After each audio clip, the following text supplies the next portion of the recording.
আমাদের সমাজে আমলের ক্ষেত্রে অনেক জায়গায় দেখা যায় নিয়তের বিশুদ্ধতার বড় অভাব। সপ্তাহে শুক্রবার শুধু জুমার নামাজে শরীক হতে দেখা যায়, এই কারণে যে লোকে কি বলবে,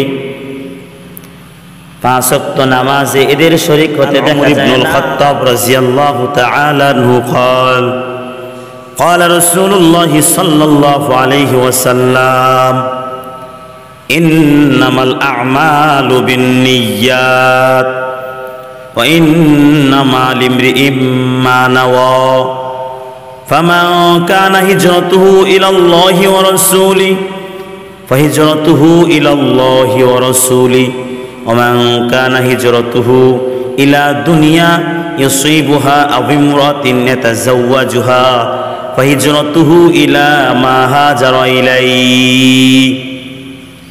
নবীর সাহাবী ওমর ইবনুল খাত্তাব রাদিয়াল্লাহু তাআলা আনহু থেকে বর্ণিত, আল্লাহর নবী বিশ্ব নবী রাহমাতাল লিল আলামিন বলেন, ইন্নামাল আ'মালু বিন্নিয়াত, সমস্ত কাজ নিয়তের উপর নির্ভরশীল। বান্দা যেইভাবে নিয়ত করবে সেইভাবেই সে ফল পাবে।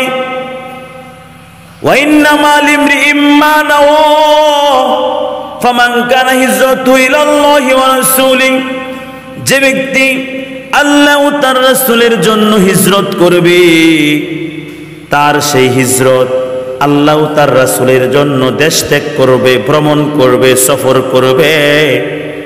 তার হিজরত, তার দেশ ত্যাগ, তার ভ্রমণ সে উদ্দেশ্যেই হবে যে উদ্দেশ্যে সে দেশ ত্যাগ করেছে। ওমান কানা হিজরাতুহু ইলা দুনিয়া ইউসিবুহা, আর যে ব্যক্তি দুনিয়ার কোন বস্তু হাসিলের উদ্দেশ্যে অথবা কোন নারীকে বিবাহ করার উদ্দেশ্যে দেশ ত্যাগ করে, ভ্রমণ করে, সফর করে, হিজরত করে, তার সেই দেশ ত্যাগ, ভ্রমণ, হিজরত সেই উদ্দেশ্যে পরিগণিত হবে যে উদ্দেশ্যে সে দেশ ত্যাগ করেছে। হাদিসের প্রেক্ষাপট, জনক ব্যক্তি উম্মে কায়েস নামক জনকা মহিলার নিকট বিবাহের প্রস্তাব পাঠালো। উক্ত মহিলা প্রস্তাবে রাজি হয়নি, বরং হিজরত করে মদিনায় চলে আসে। উক্ত ব্যক্তিও মহিলাকে বিবাহ করার প্রত্যাশায় হিজরত করে মদিনায় চলে আসে।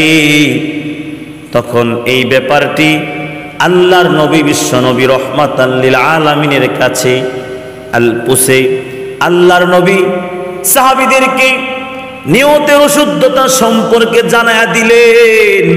বান্দা যেইভাবে নিয়ত করবে সেইভাবেই সে ফল পাবে। কেউ যদি আল্লাহকে রাজি খুশি করার জন্য এক টুকরা খেজুর আল্লাহর রাস্তায় দান করে, আল্লাহ পাক রব্বুল আলামিন সেই দানকে উহুদ পাহাড় পরিমাণ বাড়ায়া দেন, সুবহানাল্লাহ। আর যে ব্যক্তি লোক দেখানোর জন্য নিয়তে গড়বড় করে আল্লাহর রাস্তায় লক্ষ লক্ষ টাকা সোনা মুদ্রাও যদি দান করে, বিন্দুমাত্র সব হবে না। কারণ তার দান হলো লোক দেখানোর দান। লোক দেখানোর জন্য যে নামাজ পড়ে শিরিক, লোক দেখানোর জন্য যে রোজা রাখে শিরিক, লোক দেখানো আমল আল্লাহর দরবারে কবুল হয় না। আমাদের সমাজে আমলের ক্ষেত্রে অনেক জায়গায় দেখা যায় নিয়তের বিশুদ্ধতার বড় অভাব।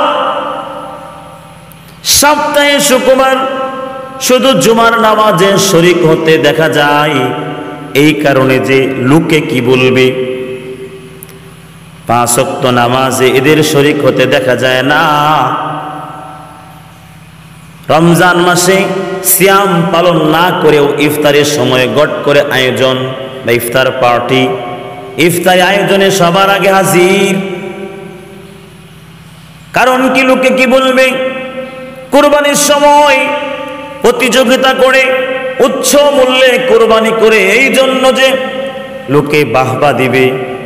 ঈদের জামাতে এমন খুশবু, এমন সুগন্ধি ব্যবহার করে, এমন জুলুসি পোশাক পরিধান করে জামাতে উপস্থিত হয়, যা সব রোজাদারদের হার মানায়।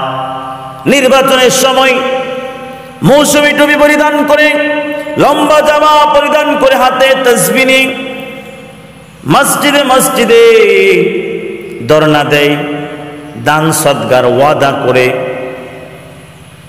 দোয়া অনুষ্ঠানে শরীক হয়, মোহনীয় ভাষায় জনসেবার বক্তৃতা দেয়, রাস্তা করে দেব, কালভার্ট করে দিব, ব্রিজ করে দিব। আমাকে যদি আপনারা আপনাদের মূল্যবান ভোট দিয়ে আমাকে যদি নির্বাচিত করেন, তাহলে এই করব, সেই করব, রাস্তা করব, স্কুল করব, উন্নয়নের জোয়ার ভরে দেব।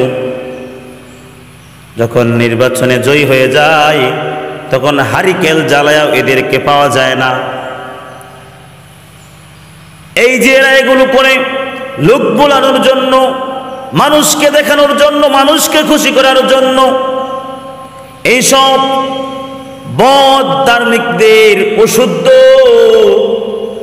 নিয়ত, অশুদ্ধ নিয়তে আখিরাতের ফলাফল শূন্য।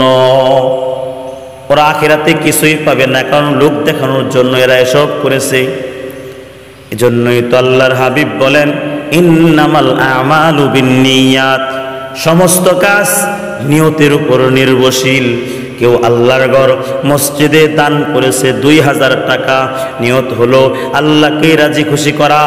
আবার কেউ আল্লাহর ঘর মসজিদে দান করেছে 2 লক্ষ টাকা, আর একজন লোক দেখানোর জন্য দান করেছে, সম্মান খ্যাতি অর্জনের জন্য দান করেছে, নেতা চেয়ারম্যান মেম্বার হওয়ার জন্য দান করেছে 2 লক্ষ টাকা। 2 লক্ষ টাকা এক পাল্লায় রাখা হবে, অপর পাল্লায় 2000 টাকা রাখা হবে। দেখা যাবে যদিও 2 লক্ষ টাকা বেশি, যে আল্লাহ তার রাসূলকে রাজি খুশি করার জন্য 2000 টাকা দান করেছে, এই 2000 টাকায় ওজনের পাল্লায় বাড়ি হয়ে যাবে। ইন্নামাল আমালু বিন্নিয়াত, সমস্ত কাজই নিয়তের উপর নির্ভরশীল। নিয়ত সহি করতে হবে, নিয়ত সহি করে দান করতে হবে, নামাজ পড়তে হবে আল্লাহ তার রাসূলের জন্য, দান খয়রাত করতে হবে আল্লাহ তার রাসূলের জন্য।